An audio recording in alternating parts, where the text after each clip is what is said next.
그러니까 모의고사 시험지로 보셔도 되시고요. 교재로 보셔도 되십니다.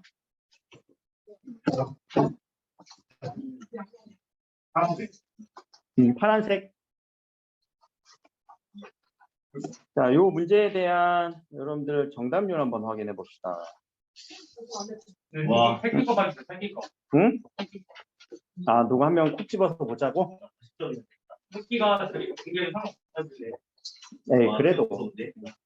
와, 이거 상상적이네. 자, 16번 문제가 한 70% 조금 안 되네. 그리고 17번 문제가 73%, 18번이 46%에 19번이 54%, 20번이 61%. 이렇게. 몇 번 문제가 제일 어려웠던 거냐? 그러면은 18번 문제가 제일 어려웠네요. 총 18번 문제, 19번 문제가 정답률이 제일 낮은 유형에 속해요. 문제 유형. 그 이유는 문제 유형부터 좀 설명을 합시다. 오늘은. 자, 여러분들 16번 문제는요. 제목에서부터 발문에서부터 우리한테 지금 제시하고 있죠. 뭐 찾으라고요? 내용이 틀린 거. 내용 일치 문제예요. 옆에 써주세요. 내용 일치 문제. 내용 일치 문제를 푸는 패턴은 그냥 지문에서 설명된 거 틀린 거 찾아주면 되거든. OX 문제로. 그렇게 찾아주면 돼요. 그러니까 내용 일치 문제는 그렇게 어렵진 않아요. 내용만 정확하게 정리를 했다면 이 문제는 맞을 수 있어야 되고요. 자, 17번 문제는요. 기억에 대해서 정리한 내용이고요. 그 내용을 밑에서 정확하게 우리가 이해했는지 내용 이해 문제예요. 내용 이해 문제는 그대로 표현은 안 하고요. 조금의 말 바꾸기, 조금의 어휘 변화들을 주기는 합니다.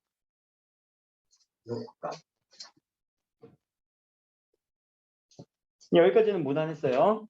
근데 자, 18번 문제는 니은의 이유를 추론하는 거죠. 이거 추론 문제예요. 이해 추론 문제인데 특히 이 니은의 문제를 푸는 패턴은요. 먼저 그 니은의 이유가 무엇인지, 왜 저거는 저렇게 설명을 했는지 Y라는 질문을 스스로에게 한번 던져봐. 니은의 질문이 뭐였니? 가서 볼까? 아직 지문도 안 읽었는데. 자, 교환의 매개 수단을 쓰이는 화폐의 양이 늘어 경제 유동성은 증가하지만 경제가 종전에 비해 부유해지는 것은 아니래. 리치해지는 건 아니래. 돈 버는 건 아니래. 왜? 그 왜에 대한 설명이 지문에 어딘가 설명이 됐을 거예요. 그거 찾아주고 그거부터 설명을 내가 왜라는 답에 대한 왜 부유해지는 게 아니지? 이건 뭐 때문이야? 라고 찾아주고 나서 그 다음에 선택지를 봐야 되거든요. 이따가 연습할게요. 지문 읽고 나서요. 자, 그리고 19번 문제가 이 보기 사례를 직접적인 구체적인 어떤 사례에다가 적용하는 문제죠. 이 사례 적용 문제는요. 지문에 있는 내용들로 지문에 있는 키워드를 가지고 이 보기 박스 안을 분석하셔야 돼요. 정확하게 읽어내야 돼요. 보기 박스 안을 분석해야 된다는 거. 20번 문제는 어휘 문제였으니까 어휘 문제도 이따가 한번 다뤄봅시다. 자, 이렇게 문제 유형마다 나오는데 추론 문제랑 적용 문제가 상당히 어려워요. 당연히 18번 문제, 19번 문제가 좀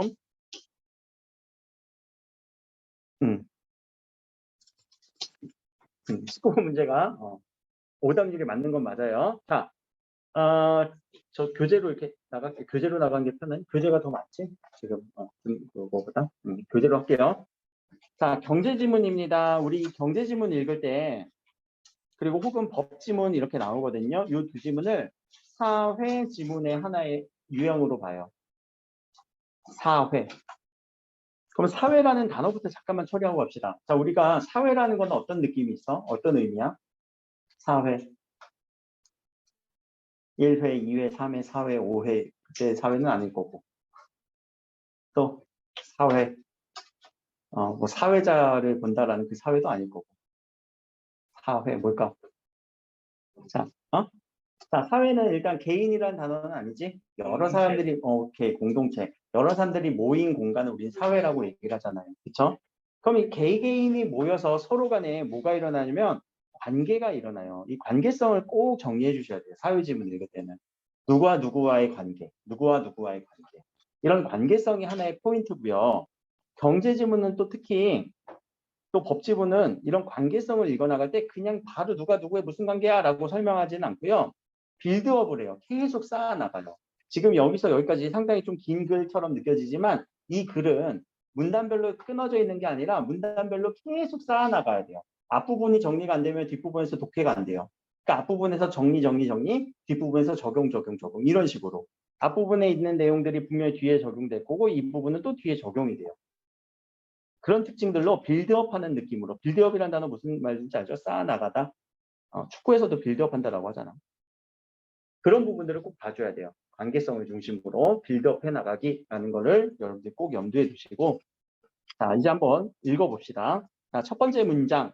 역사적으로 은행의 첫 장을 연 것은 금세공업자들이었습니다. 까지. 자, 여기까지는 그렇게 지문도 길지 않고 내용도 어렵진 않지만, 그럼 이거는 은행의 첫 장을 열었다는 거는 무슨 말이니? 은행의 첫 장을 열었다. 이 당시 은행은 있었다 없었다? 없었어. 근데 은행처럼 그런 구실을 한 첫 번째 모습이었다는 얘기죠. 금 세공업자들이래요. 금을 세공한다라는 게 뭐니? 금을 조각하거나 금을 이렇게 다루는 사람들이잖아. 그 정도까지 내용이 바로 처리되지 않으면 조금 더 심도 있게 읽으시고 그냥 그 정도 처리됐으면 쓱 하고 넘어가시면 돼요. 이건 사람이 읽기마다 다른 거니까. 자, 그런 금 세공업자들이 금을 스스로 보관하기 어렵다고 생각한 사람들은 누구한테? 금고를 가진 금 세공업자들의 금을 맡깁니다.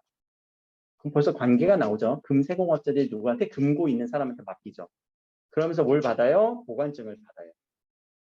그런데 사람들은 나중에 물건을 거래할 때 보관증만 주고받는 것이 훨씬 편리하다라는 장점을 느끼면서 보관증은 오늘날 뭐가 된대요? 지폐 혹은 수표가 된대요. 아, 보관증이 지폐와 수표로 오늘날은 그렇게 쓰이는구나. 그냥 보관하는 증서, 어떤 보관증 이것을 오늘날 지폐나 수표의 그 기능으로 볼 수 있죠. 그러니까 여러분들 생각해봐. 돈, 그 10,000원짜리 지폐. 그거 어떻게 보면 그냥 뭐에 불과하니? 종이에 불과하지. 근데 우리는 왜 그거에 그렇게 열광을 해? 그게 뭐에 대한 증명이야? 돈이 이만큼 인정을 받는 보관증의 역할인 거잖아. 그만큼 금이 맡겨져 있다라고 얘기를 할 수도 있는 거죠. 그 금은 이제 한국은행에서 나눠주겠죠. 자, 한편이라고 하는 부분 여기에 항상 꼭 체크해 주셔야 되겠죠. 내용이 전환되는 부분이에요. 자, 그리고 여러분들 이 문단이 그렇게 길진 않은 것 같지만 내용도 어려운 것 같지 않지만 항상 내용을 끊어주시고 앞부분은 은행이 금세공업자들로부터 이런 은행이라는 곳이 시작이 됐구나 라는 내용을 정리하시고 나서 그 다음 부분 넘어가셔야 되죠. 자, 금세공업자들은 금을 맡긴 사람들이 일시에 몰려와 금을 찾아가지 않는다는 것을 알았습니다. 오케이. 금을 맡긴 사람들이 일시에 한 번에 안 찾아간대. 여기에 있는 여러분들이 한 20명에 가까운 여러분들이 나한테 금을 맡겼지만 한 번에 다 찾아가지는 않는다라는 걸 누가 느낀 거예요? 금을 아까 보관했던 사람. 보관했던 사람이 그렇게 생각을 한 거지. 자신이 써준 보관증만큼의 금을 반드시 가지고 있을 필요가 없음을 깨달은 거예요. 왜냐하면 한 번에 다 나가는 경우가 없거든. 그래서 그들은 보관의 금의 일정 부분만 남기고 나머지를 뭐 했대요? 원하는 사람한테 빌려주며 수수료를 받아 이윤을 얻었대요. 은행이랑 비슷한 느낌이네. 그러니까 지금 또 관계성이 드러나죠. 금을 받았던 사람이 또 다른 사람한테 빌려주는 거예요. 금이 필요한 사람한테. 그 과정에서 이 금 세공업자들은 뭐라고 생각해요? 금의 양이 많아질수록 더 많은 수입이 있겠구나. 돈을 더 많이 빌려주면서 그 수수료를 더 많이 받는구나. 라고 생각해서 금을 맡기는 사람에게 사례를 했습니다. 금을 맡기는 사람한테 뭘 줘요? 사례, 조그만한 고마움. 요새는 뭘 주니? 은행에서. 이자? 맞아. 이거 이자랑 연결되는 질문이죠. 자, 금세공업자가 했던 일은 오늘날 은행이 하는 일과 크게 다르지 않습니다. 자, 문제를 한번 볼게요. 기억에 걸린 문제가 몇 번 문제? 17번 문제. 그렇죠? 그러면 기억에 대한 정리한 내용입니다. 라고 해서 눈을 잠깐만 돌려서 보면 금세공업자가 했던 일, 무슨 일? 금을 맡아주는 일, 그리고 일정 금의 금을 남겨두는 일, 그리고 금의 일부를 원하는 사람한테 빌려주는 일, 그리고 많이 맡아두려고 하는 일, 금을 맡기는 사람에게 사례를 하는 일이라고 하는 내용들은 다 나왔던 내용인데 오른쪽 내용은 나왔니? 보관해준다, 지급준비금이다, 대출해준다 이런 단어는 아직 안 나왔지 지문에서. 그러니까 여기는 아마 뒷문단을 좀 읽고 여기와 계속 대응시켜 나가야 될 것 같아요. 그렇죠? 앞부분에 우리 첫 문단에 했던 이 내용이 분명히 뒤에 있는 문단들에서 이런 여러 가지 부분들 부분에 대한 키워드로 대응해 줘야 되는 문제. 그 내용이 아까 빌드업 해야 된다라는 부분이죠. 일문단에 제시됐던 이런 여러 가지 액션들을 밑에서 계속 대응시켜서 아 이거 이런 부분 이런 부분이구나 맞춰주면서 읽어줘야 될 것 같아요. 자, 두 번째 문단 갑시다. 아직 문제는 안 풀렸어요. 자, 여기서 우리는 은행의 두 가지 기능입니다. 첫째는 무슨 기능일까? 자, 문장이 어디서 끝나나 봅시다. 문장 상당히 기네요. 여기서 끝나요. 자, 여기서 키워드 뽑으려면 뭐라고 할래? 첫째 무슨 기능? 첫째 무슨 기능? 간단하게 처리합시다. 첫째, 금융중개 기능이다. 첫째 나오면은 자연스럽게 눈을 둘째로 돌리라고 했죠. 둘째가 여기 되네요. 오케이. 자, 그러면 여기까지 첫째 부분. 하나가 첫째에 대한 설명인 거예요. 자, 그러면 첫째 금융중개 기능이다. 근데 금융중개라는 단어를 여러분들이 이제 모르는 순간 앞부분이 상당히 우리한테 중요한 내용이죠. 여기 가로친 이 부분이 우리한테 이 금융중개에 대한 설명을 해주는 금융중개란 무엇이다 라고 설명해주는 부분이니까 자, 이걸 사용할 수 있는 방법은 두 가지죠. 선생님 저 금융중개라는 거 무슨 말인지 이해됐어요? 라고 하면 이거 안 봐도 되는데 이거 쓱 읽고 넘어가도 되는데 모르시는 분들은 여기서 또 키워드 찾아줘야 돼. 바로 안에서. 찾아볼까? 어떤 부분이 핵심이에요? 사람으로부터 자금을 조성해서 필요로 하는 사람에게 융통해준다. 금융중개. 여유 있는 사람으로부터 자금을 얻어서 받아서 만들어서 돈이 필요로 하는 사람한테 보내주는 거, 주는 거, 빌려주는 거, 융통해주는 거. 금융이라는 단어는요, 앞으로 그냥 돈이라고 생각하세요. 돈, 자금. 그것을 중개라는 단어가 뭐니? 중개. 중간에서 소개하는 거. 중간에서 소개하는 거 우리 중개라고 하잖아. 중간에서 결혼을 이렇게 연결해 주는 거, 혼인을 연결해 주는 거 우리 중매라고도 하잖아요. 자, 그러면은 여유가 있는 사람, 돈에 여유가 있는 사람, 이 사람으로부터 돈을 받아서 은행이 누구한테 주는 거예요? 필요로 하는 사람. 그러니까 옆에서 가운데서 중개해 주는 거 맞네요. 그렇죠?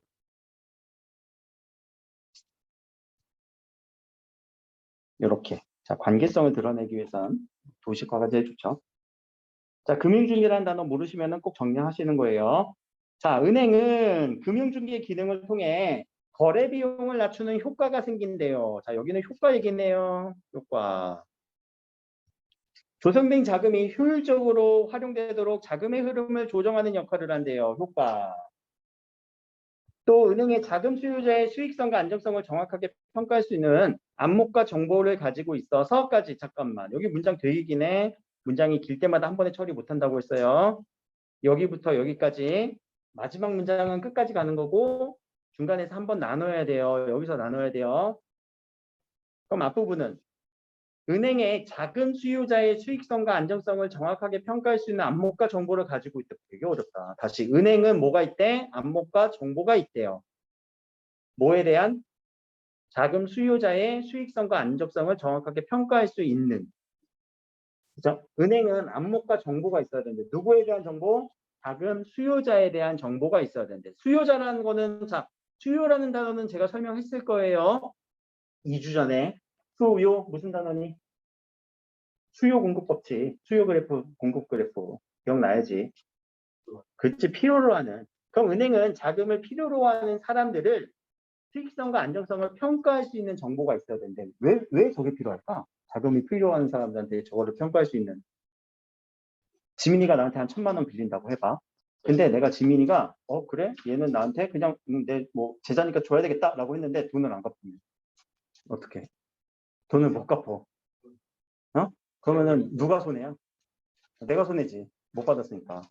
근데 그거에 대한 안목과 정보가 있어야 돼. 아, 지민이가 지금 어떤 식으로 일을 하니까 이게 1,000만 원이라고 하는 돈을 나중에 모을 수 있겠구나. 그럼 나한테 갚을 수 있겠네? 라는 정보가 있으면 나는 빌려줘도 괜찮겠지. 왜? 받을 가능성이 높으니까.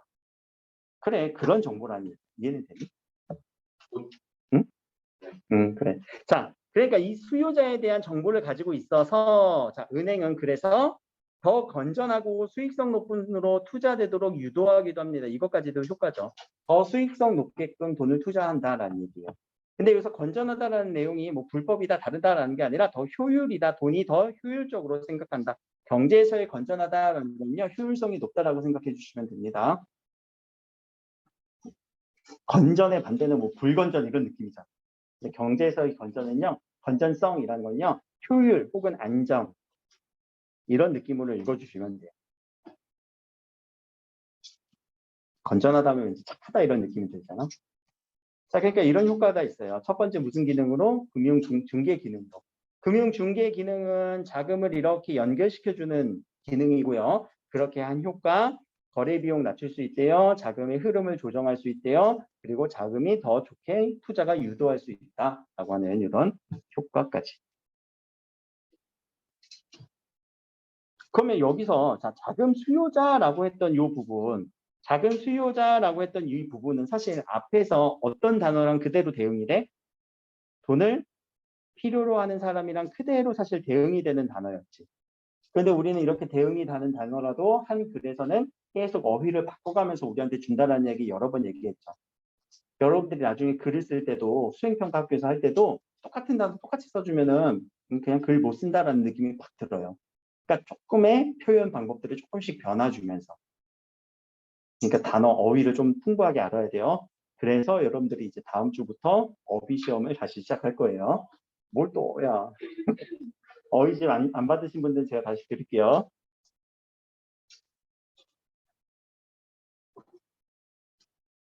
자, 둘째 갑시다.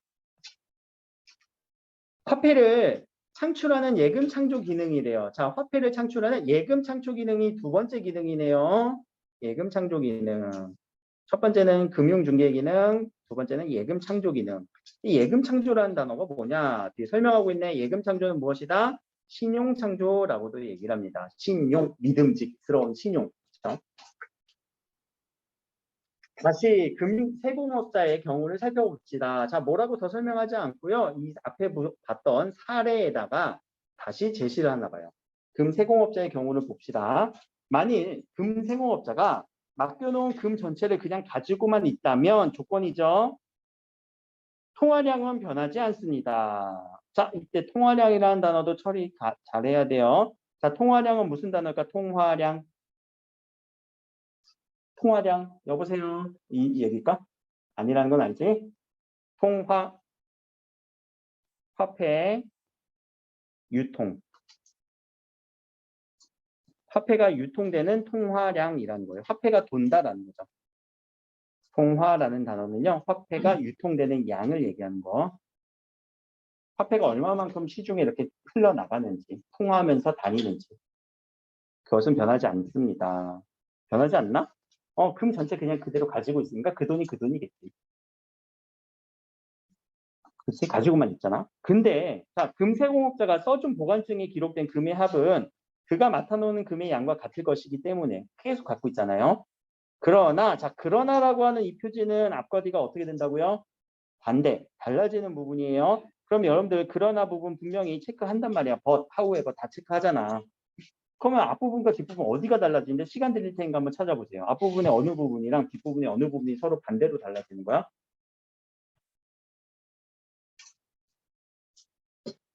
시간 조금 드릴게요. 어느 부분이 반대가 되는 느낌이에요? 그걸 찾아서 연결해 주시면서 읽는 게 독해요. 그냥 체크만 하고 넘어가시면 우리가 이해가 안 되지. 영어 할 때도 마찬가지야. but, however, 세모라든가 딱 잘라놓고서는 그냥 읽잖아. 아니야. 앞뒤 맞춰주면서. 자, 앞에서는 뭐라고 했는데 같다라고 얘기를 했지. 근데 뒤에서 뭐라고 했어요? 달라져. 사정은 달라지는데 어떻게? 그만큼 더 늘어나라는 얘기까지. 앞부분, 자, 그러나 기준으로 완전히 달라졌지. 앞부분은 같았는데 아니야. 뒤에는 달라진대. 더 늘어난대. 그럼 자, 그러나 뒷부분을 다시 읽어보면 자, 맡아놓은 금의 일부만 지급 준비용으로 보유하고 있고요. 나머지를 다른 사람에게 또 대출을 하면 그 경우는 달라지죠. 사정은 달라지죠.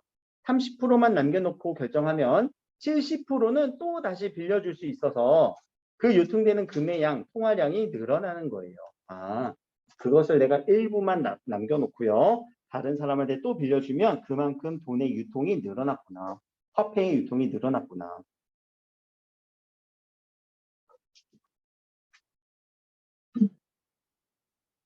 그래서 앞부분에서 이 금세공업자가 얘기했던 이 부분이랑 지금 부분이 대응되는 거죠. 금의 일정 부분만 남기고 나머지를 원하는 사람한테 빌려줘서 수수료를 받아 이윤을 얻었다. 이 부분이랑 지금 읽었던 부분이랑 아마 대응이 되지 않을까 싶어요. 그렇죠? 자, 만약에 금을 대출받은 사람이 그것을 또 다른 금세공업자에게 맡기고 보관증을 받으면 통화량은 또 늘어날 거예요. 왜요? 그 금세공업자가 또 다시 다른 사람한테 또 빌려줄 거니까. 또 빌려주고 또 빌려주고 또 빌려주고 또 맡고 또 맡고 또 받고 그러면 계속 그러면서 통화량은 자, 그 다음 문단 첫 번째 줄까지 처음에 몇 배 크기로 늘어나게 됩니다까지.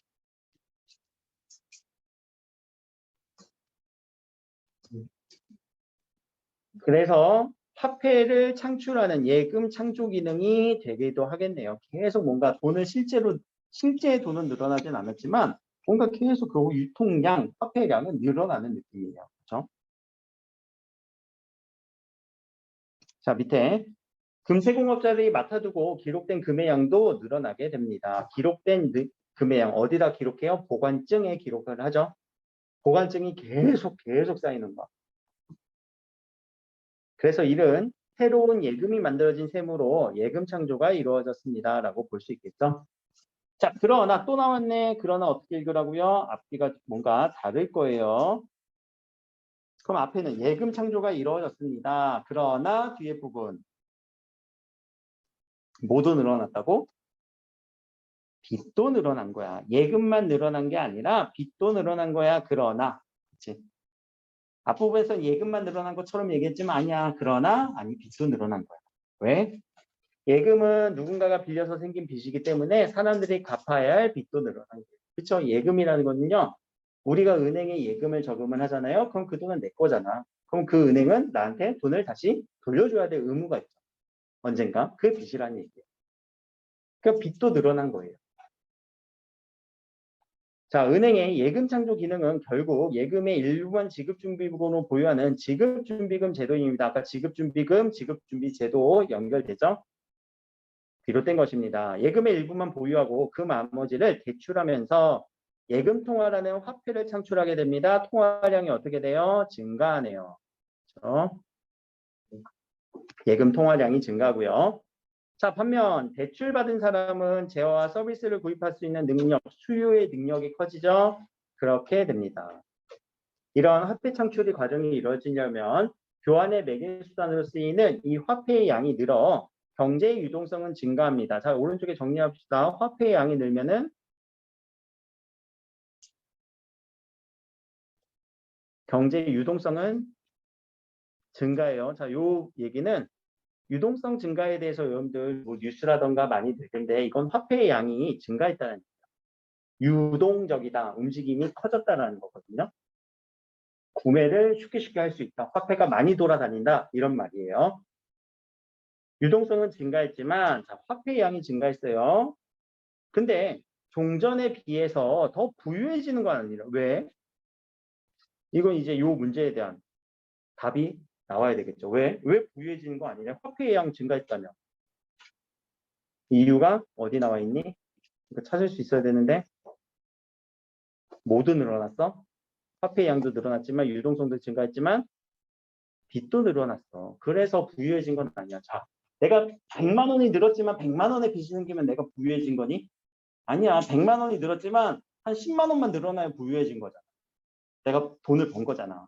근데 느는 만큼 빚도 늘어나니까 이거는 부유해진 게 아니에요. 자, 왜라는 이유 찾았죠? 빚이 늘어난 거예요. 자, 그거를 그대로 가져와서 이런 문제 풀 때는요. 이유를 먼저 얘기하지. 왜 그 대답이 된다고? 빚이 늘어서. 그럼 이 답을 먼저 체크해주고 아, 빚이 늘어서 그래요? 라는 생각을 먼저 하신 다음에 그 다음에 이제 선택지 판별 한번 해볼까요? 지금 빚이 늘어서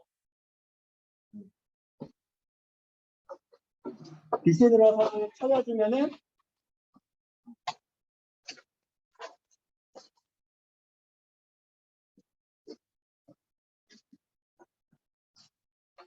몇 번처럼 보여? 빚이 늘어서라는 말은 어디 있니? 오케이, 부채도 늘어나서. 그럼 답은 4번인가? 아니야, 5번도 있잖아. 그럼 뭐가 달라? 앞에 관계가 다를 거예요. 자, 정확하게 읽어줍시다. 자, 4번은 은행이 새로운 예금을 만들어내면 그 은행에 돈을 맡긴 사람들이 부담해야 되는 부채가 늘어난다. 은행에 돈을 맡긴 사람들, 은행에 돈을 예금한 사람들이 부채가 늘어나면 되나? 빚이 늘어나나? 이건 누구의 빚이어야 돼요? 이 예금한 사람들한테 갚아야 되는 빚 아니니? 그러니까 이건 은행의 빚이지. 이 사람의 빚이 늘어난다고 했으니까 여기가 틀렸네. 돈을 맡긴 사람들의 부담이 늘어나면 누가 예금을 해? 누가 적금을 해? 5번이야? 5번도 한번 볼까? 대출을 받은 사람들이 서비스를 구입할 수 있는 능력은 커지지만 그에 상응한다. 자, 상응이라는 단어를 잘 처리해야 돼요. 상응. 무슨 단어니? 상응. 서로 간에 대응한다. 이 서로라는 거는 상이라고 하죠. 상응한다. 서로 간에 대응해서 부채도 늘어납니다. 내가 돈 빌려서 살 수 있는 능력도 커지지만 부채도 늘어나서 답은 5번이죠. 아까 부채가 늘어나서 빚이 늘어나서 라고 하는 이 딱 핵심 포인트를 먼저 생각해주고 그거에 걸맞는 밑에 선택지를 찾아주면 이렇게 찾아줄 수 있고 답이 4번으로 가는 친구들은 자, 요거를 우리 학교에서 매력적인 오답이라고 하거든요. 매력적인 오답에 많이 빠지는 경우예요. 고등학교에서 이 매력적인 오답을 어려운 문제에서 많이 내요. 매력적인 오답이 보통 한 문제에 하나가 기준인데 너희들은 한번 당해봐라 해갖고 1번부터 4번까지가 매력적인 오답인 경우도 많아요. 자, 그러니까 이렇게 정확하게 우리가 이유를 읽고 찾아줘야 돼요. 그럼 18번 문제는 풀렸네요. 자, 넘어갑시다.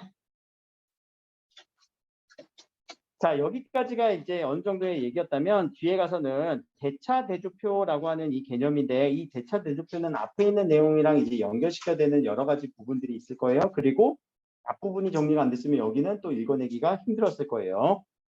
자, 대차대조표라는 거는 총체적 재무 상태, 돈의 상태, 현재 자산의 상태, 금액의 상태, 뭔가 지금 현재의 상태, 돈의 현재의 상태를 이렇게 놓은 대차대조표를 활용하면 이 은행의 예금 창조 기능을 좀 더 자세히 이해할 수 있다라고 합니다. 자, 대차대조표 오른쪽에 표에 나와 있네요. 자, 먼저 자금의 조달 원천을 나타내주는 자본 및 부채의 내역. 자, 자본 및 부채의 내역은 자금의 조달 원천이래요. 자본 및 부채 오른쪽에 조달, 자금 조달, 자금의 원천이 되는 거래요. 써줘야지 표에다가 표를 정확하게 분석을 해야 되니까 오른쪽에 기록되며 자금의 운영 상태에 나타나는 것은 왼편에 기록됩니다. 오른쪽을 대변, 왼쪽을 차변이라고 합니다. 운영 상태.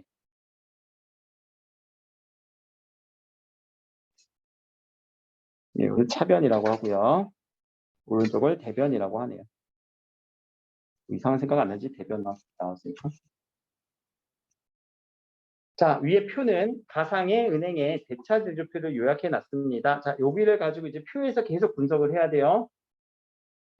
자, 일반적으로 은행의 중요한 자금 조달 원천은 예금이네요. 자금 조달 어떻게 해요? 사람들이 예금, 저축하는 거죠. 사람들의 저축이에요. 예금 오른쪽에 놓여 있네요. 은행은 예금을 많이 유치하려고 합니다. 자, 오른편을 보면 예금이 가장 큰 차지를 하고 있네요. 근데 은행의 입장에서는 생각해봐. 언제든 요구가 있으면 지급해야 되는 부채의 성격이래. 그러니 왜 언제든 요구가 있으면 지급해야 돼? 내가 내 돈 찾는데 언제든 요구할 수 있잖아. 그렇지? 여러분들 저축해 놓은 예금을 그대로 찾을 수 있다. 그럼 언제든 요구한다라는 거는 돈을 찾는다라는 느낌이죠. 그래서 얘도 부채래. 아, 부채의 느낌. 자, 혹시나 이 부채의 뜻 모르는 사람, 부채. 이 부채 아니지? 빚이야, 빚. 빚. 자, 은행이 다른 금융기관이나 중앙은행부터 자금을 빌려온 내역을 기타 부채로 나타내어 있습니다. 기타 부채, 다른 데서 빌려온 거. 마지막 항목은 은행의 자본금입니다. 까지. 자, 여기서 하나, 요거는 이제 배경 지식을 좀 쌓으려고 하나 설명할 건데, 자, 여러분들이 자본금이라고 하는 거랑 자산이라고 하는 거의 관계. 자산은요, 자본금 플러스 부채까지 포함된 금액이. 자산은 자본 플러스 부채까지. 자본은요, 자기 자본이라고 해서 나의 본 바탕이 되는 내 찐 금액은 얼마냐라는 거야.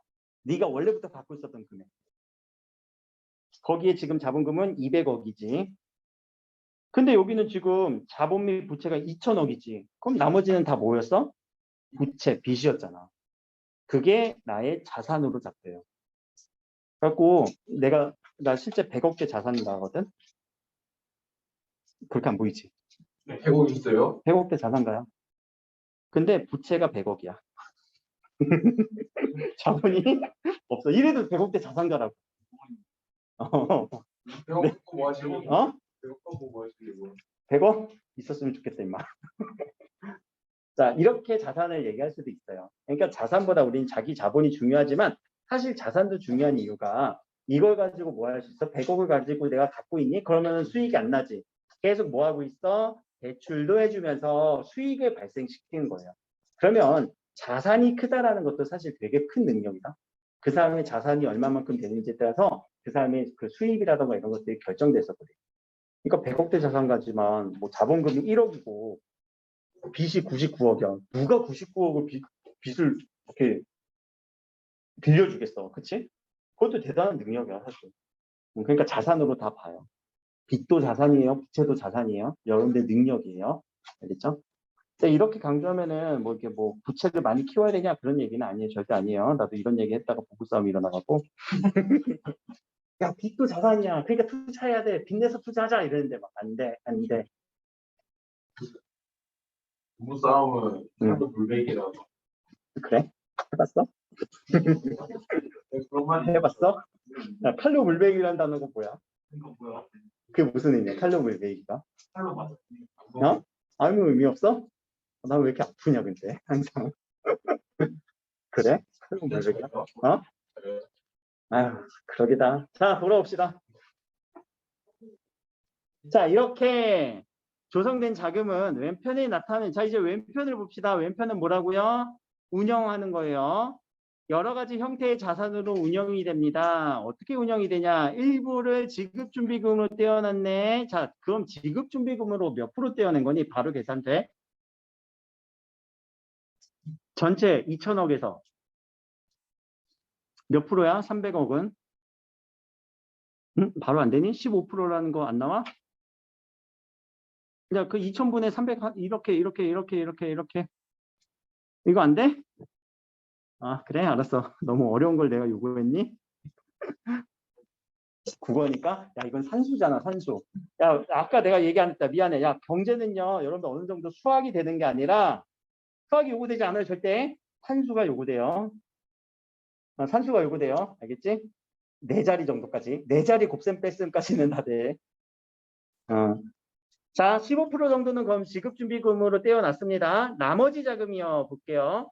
대출을 해주고 있어요. 어디? 여기 대출 12억 정도 대출을 하고 있는 거나. 그리고 유가증권 여러 가지 자산을 보유한데 사용하고 있습니다. 그렇게 예금 통화 기능, 예금 창출 기능, 두 번째 기능을 정확하게 하고 있죠.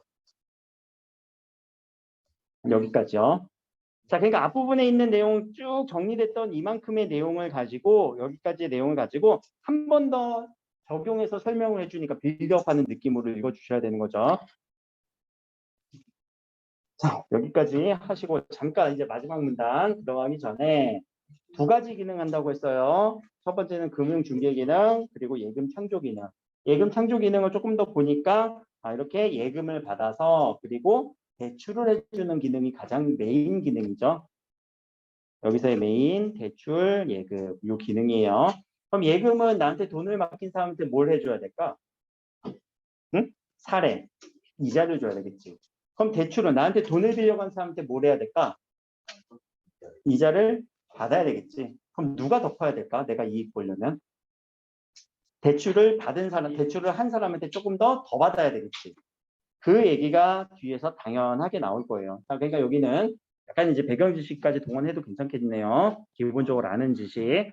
자, 은행은 어떻게 이득을 얻을까? 대차대조표에서 알 수 있듯이 예금으로 자금을 조달하고 자금을 운영하는데 통상 예금 이자에 비해 자, 통상이라고 하는 단어는 무슨 내용? 통상 보통이에요. 보통 혹은 일반적으로 예금 이자에 비해 대출 이자가 높다. 누가 더 높아야 돼요? 대출 이자가 더 높아요. 그래서 양이자의 차이로 발생한 예대 금리 차, 예금과 대출의 금리 차가 은행의 주된 수익입니다.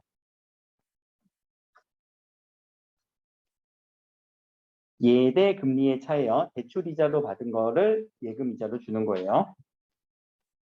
대출 이자가 더 높은 까닭은 왜 그러냐? 자, 차입자가 여기서 또 차입자는 무슨 단어일까? 돈을 빌려가는 사람. 돈을 빌려가는 사람이 원금과 이자를 갚지 못하는 대출 손실이 일어날 수 있어요. 그렇죠. 돈을 못 받는 경우도 있을 거 아니야. 그 사람이 능력이 안 돼갖고. 그래서 차입자의 신용도에 맞춰 위험 할증금을 부과하기 때문입니다. 그 사람을 그럼 이거는 한번 관계도 여기 뒤에서 물어보진 않지만 한번 해봅시다. 이 사람의 신용도에 따라서 신용도가 아주 좋아. 굿이야. 그럼 위험 할증금은 어떻게 되니? 그럼 위험 할증이라고 하는 요 부분을 이해한 거네. 그치, 위험 할증금은 낮겠죠. 얘들아, 할증이란 단어는 무슨 말이야? 할증. 증가한다는 거죠. 증가의 반대는 감소지. 그래서 그걸 할인이라고 하잖아.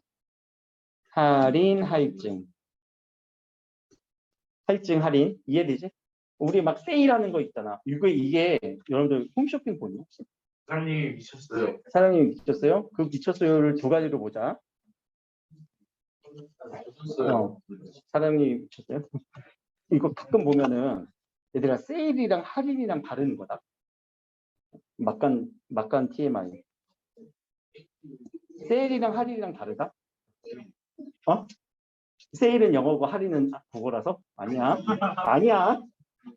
아니야. 얘들아, 세일은요, 일정 기간이 돌아가면 다시 올라가요. 일정 기간이 지나면 지금 세일 기간이야 라고 하면 그때만 싸게 판다는 거지. 그럼 그 기간이 끝나면 다시 비싸지는 거예요. 자, 저 금액을 이제 할인했어요 라고 하면 걔는 앞으로 계속 영영 할인이에요. 그 차이가 있어요. 이거 홈쇼핑에서 그래서 이거 구분하면서 얘기해. 자, 할인해서 올리는 경우는 그 위반이라서 제재를 해요. 할인이라는 단어에 그런 영향이 있어. 되게 몰랐구나. 세일은요, 지금 우리 세일 기간이니까 막 퍼드려요. 지금 사세요. 왜? 지나면 올라가요. 근데 우리 지금 할인이에요. 금액을 낮췄어요. 약간의 무슨 느낌이냐면 재고 떨이. 다음 버전이 나와야 되는데 재고가 이만큼 있어. 그럼 할인해서 막 하는 거야. 날짜가 내일 가신대. 그럼 세일해야 돼, 할인해야 돼. 이해는 되니, 뭔지? 다시 돌아옵시다.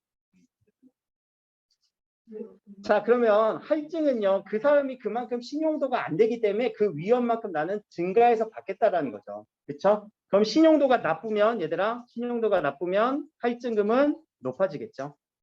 이건 비례 반비례 관계 이런 식으로 좀 정리해 주시는 것도 평소에 필요합니다. 신용도에 따라서. 그러니까 무슨 관계가 지금 비례 반비례가 나오면요, 꼭 역의 관계까지도 이렇게 정리하면서 넘어가세요. 물론 이거 물어보지는 않았어. 근데 경제에서 물어보는 건, 산수에서 물어보는 건 이 정도거든. 뭐가 높으면 뭐가 낮다, 뭐가 낮으면 뭐가 높다. 자, 이런 부분들이 나오면 꼭 정리해 주시고요. 네. 신용도, 이거 신용도, 이것도 신용도. 똑같아. 신용도가 나쁠 때 배드. 네, 러시아. 자, 밑에 은행의 영업이익은 예대금리의 차로 발생한 수익에서 인력과 지점의 조직, IT 인프라의 유지를 위한 경상 유지비를 차감한 것이 됩니다. 까지 이거 공식으로 쓸 수 있겠니? 밑에다가 예대금리의 차, 예대금리 차부터 해볼까? 뭐가 더 수익이야? 대출 이자에서 예금 이자를 빼면 수익인데 거기에 또 뭐까지 빼줘야 돼요? 경상 운영비. 이렇게 빼주셔야 되는 거죠. 대출 이자라고 하는 이 부분, 예금 이자라는 게 예대 금리 차라는 거죠.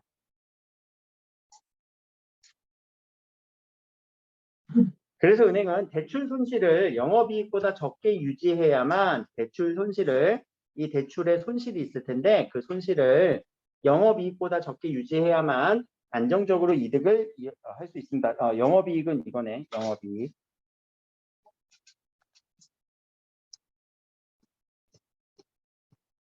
안정적으로 이득을 얻을 수 있습니다. 자, 만약에 이런 경우는 어떻게 돼? 대출 손실이 영업이익을 넘어서면은 그때는 자, 은행의 자본금까지 잠식인데 자본금은 아까 무슨 돈이라고요? 진짜 내 돈. 원래부터 시작했던 내 돈. 잠식이란 단어는 무슨 느낌이니? 잠식. 깎이는 거예요. 계속 가라앉는 거예요. 내 원래 돈이 줄어드는 거예요. 따라서 예금을 받아 대출을 하되 신용을 적극적으로 관리해야 하는 것이 은행업의 본질입니다. 그래서 뭘 가져야 된다고? 안목과 정보가 있어야 된다고 얘기했죠. 여기까지. 요 문제 A 부분부터 먼저 해봅시다. 요 A 부분이 어디에 나왔냐면 자, 여기에 나왔어요. 19번. 자, 보기 부분을 정확하게. 자, 보기 부분 사례 적용 문제니까 요 표가 분석이 되어야 돼. 보기가요.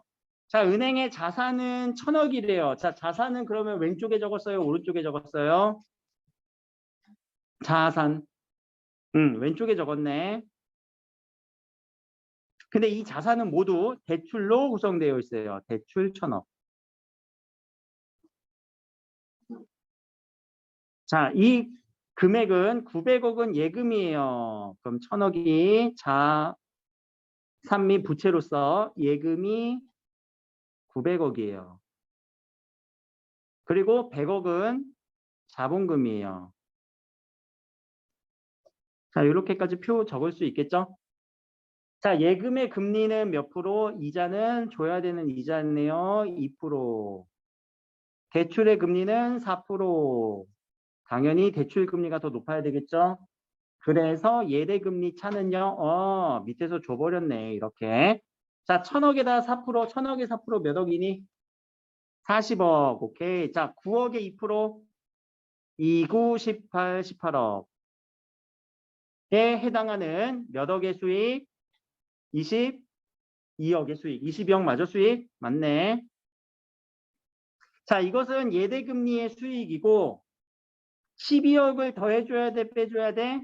경상운영비는? 또 빼야 되지. 그러면 이 회사의 순수이익은 영업이익은 오케이 10억이 되겠죠. 22억 빼기 12니까. 그럼 1번은 적절한 선택지. 요 40억 마이너스 18억이었잖아. 이거는. 자, 은행의 수익은 22억 맞니? 네, 수익 22억이고요. 주로 예금을 자금 조달하고 대출로 자금 운용을 한 결과입니다. 주로 예금과 대출이었죠. 3번. 대출 금리가 4%로 예금 금리보다 높아야 되는 거는 손실에 대한 할증금 반영된 거 맞겠죠? 여기까지는 내용 일치 문제네 거의. 자, 만약 4번, 5번 중에서 답이 있겠네요. 대출 손실이 12억 발생했다면 은행의 자본금은 잠식되었겠군. 이거 어떻게 보이세요? 대출 손실이 12억 발생했대. 12억 발생했대. 예대금리의 차에서 대출 손실이 12억 발생했대. 그러면은 자, 적어도 여기 22억이 남겠니?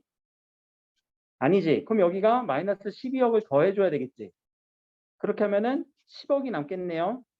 그럼 이 10억에다 또 뭘 빼줘야 돼요? 경상유지비 12억을 빼줘야 되죠. 그러면 10억이 남았던 게 몇 억이 돼요? 마이너스 2억이 되죠. 그럼 마이너스 2억은 어디서 커버를 해야 돼요? 내가 갖고 있었던 자본금에서 커버를 해야 되니까 자본금 잠식이라고 볼 수 있네요. 와. 자, 다 4번으로 많이 했더라고. 산수 아니야, 산수? 너무 어렵다. 뭐 어려워. 그럼 밑에 봐봐. 얘들아, 밑에 5번 정확하게 읽어봐봐. 얘들아, 2%로 예금금리 올리면, 자, 예금금리 올리면 은행 입장에서는 이익이야, 손해야? 손해지. 예금금리 이쪽 올려주는 거잖아, 이쪽. 그럼 손해잖아. 그러면 예금금리를 올리면 조직을 유지하기 위한 비용이 줄어서 수익이 늘어나니? 예금금리를 올리면, 예금금리를 올리면 수익이 늘어나겠군. 누가 봐도 안 이르는 거 아니야? 얘들아, 손해가 커지는데? 이 손해가 너무 커지는데? 수익이 늘어나겠니? 절대 아니잖아. 그 지점 조직을 유지하기 비용이 아니라 이자 비용이 늘어서 수익이 줄어들겠군. 이렇게 정리해 주시는 게 조금 더 정확하겠죠. 자, 틀린 부분을 완벽하게 맞는 걸로 고쳐줘갖고 정확하게 풀어주는 것까지도 연습하셔야 돼요, 평소에요. 이 두 문제가 상당히 어려웠던 문제. 근데 알고 있어요. 여기 있는 계산 부분이 좀 정확하게 안 되면 또 짜증날 수도 있어요. 자, 이제 16번부터 한번 봅시다. 자, 16번 다음에 내용으로 적절하지 않은 거. 내용 일치 문제예요. 분명히 틀린 부분을 찾아줘야 되는데 이건 제가 답을 먼저 드릴게요. 자, 2번. 자, 2번이 답인데 2번이 왜 적절하지 않는 건지 찾아봐야 돼, 이거.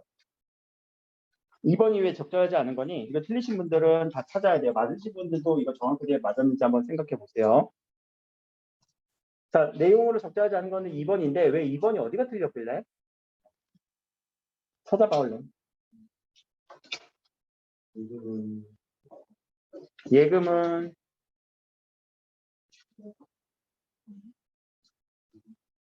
기타 부채? 보자. 기타 부채는 예금은 부채의 성격이긴 하지만 기타 부채는 아니니? 아니야. 중앙은행으로부터 받은 자금은 기타 부채고 예금은 부채의 성격이지 그냥 예금이라고 하잖아. 그럼 어디가 잘못했어? 여기가 잘못했지. 혹은 부채로 기재된다. 이것도 지우고 부채의 성격을 갖는다. 여기 있구나. 미안해. 부채의 성격을 갖기 때문에 부채로 받아들여야 된다. 혹은 부채로 계산해야 된다지. 기타 부채라는 단어가 잘못됐죠. 되게 치사한 문제지. 이런 문제들은 근데 여러분들 학교에서 많이 나온다고요. 학교에서 출제하기 너무 편한 문제라고요. 지문에 있는 내용 단어를 조금만 바꿔갖고 주는 문제. 그러니까 이 내용 일치 문제를 여러분들 평소에 꼼꼼하게 잘 하셔야 그게 실제적으로 학교 내신 실력으로 올라가요. 학교에서 저도 이제 뭐 문제 냈을 때 이런 18번 문제 같은 문제를 내기가 좀 힘들어. 막 자료 찾기도 귀찮고 힘들고 19번 문제처럼 사례 적용하는 문제는 까딱 잘못하면 출제 오류가 일어날 수 있어갖고요. 그냥 조사라던가 보조사라던가 혹은 내용 단어를 조금만 바꿔갖고 그냥 내용 일치 문제로 많이 내는 경향이 더 커요. 자, 밑에 봅시다. 자, 17번 대응시켜 봅시다. 금을 맡아주는 거, 돈을 보관해주는 거 맞니? 대응되고요. 일정 부분 남겨주는 거 지급준비금 맞네요. 금의 일부를 원하는 사람한테 빌려주는 거, 대출해주는 거 비슷하고요. 금을 많이 맡아 들어가는 거, 많이 유치하려고 하는 거. 유치라는 단어는 뭐야, 그러면? 유치. 가지고 있다. 그치? 내가 보유해서 두고 있다. 유자가 보유하다, 치자가 두다라는 의미가 있거든요. 그래서 보유해서 두다. 유치해 이런 거 아니야. 내가 더 유치하지 않니? 자, 5번은요. 5번은 어디가 틀렸어? 자, 금을 맡기는 사람한테 사례는 이자지. 그치? 예금 이자네. 대출에 대해서 이자를 부과하는 거 이자는 맞는데 대출이 아니죠. 예금이죠. 자, 꼼꼼하게 안 읽어서 그래요, 단어를요. 관계를 또 정확하게 따져줘야 돼요, 관계.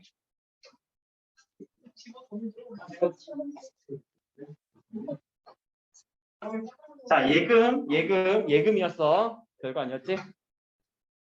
자, 20번 문제 갑시다. 20번 문제 사전적 의미로 할 때는요, 여러분들 유의어로 한번 바꿔보세요. 유의어 비슷한 말. 1번부터 한번 해보자. 자, 조성한다라는 말은 무슨 말이니? 조성한다. 여기서 문맥적으로.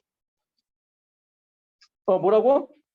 만든다? 그래, 만든다라고 하는 이 유의어를 가지고 그대로 가서 1번 선택지 한번 대응시켜 볼래? 만든다. 여기 만든다라는 말이 있어? 만든다라는 단어가 여기 적용되니? 아니지. 이건 정리정돈한다라는 거지. 만든다라는 단어 전혀 없지. 그럼 답은 1번. 유의어로 바꿨을 때 전혀 문맥이 안 통하면 그거는 답으로 부를 수 있어요. 2번도 한번 볼까? 2번 유도. 자, 투자되도록 유도한대요. 이때 유도는요. 업어치기 한 판도 아니고. 자, 뭐야? 유도된다. 투자되도록 유도한다. 투자되도록 이끈다. 이끈다는 단어 이끈다라고 한번 넣어볼까? 이끈다. 투자되도록 이끈다. 여기 나왔네. 입금. 그치? 그러면 이거는 문맥상 맞는 거예요. 자, 그래서 이런 어휘 문제 풀 때 항상 유의어로 바꿔보세요. 유의어랑 비슷한 말. 우리 비슷한 말이 근데 상당히 많잖아요. 그렇죠? 그래서 유의어로 바꿔볼 거. 그리고 다른 어휘 문제들은 다른 방법이 있으니까 한번 나중에 기회가 되면 그때 설명을 하겠습니다. 자, 일단은 독서는 이 부분이고요. 뒤에 가서 설명 안 한 부분들이 있는데 몇 번 문제냐면은 자 여기 37번 문제는 이건 시간 관계상 제가 문제 답 번호만 알려드릴게요. 저희 문법 해야 되니까. 그러니까 틀리신 분들은 다시 한번 답 보면서 맞춰보세요. 37번의 답은 3번, 38번은요 2번, 39번의 답은 39번은 몇 번이냐? 1번, 40번에 4번, 그리고 41번에 1번까지.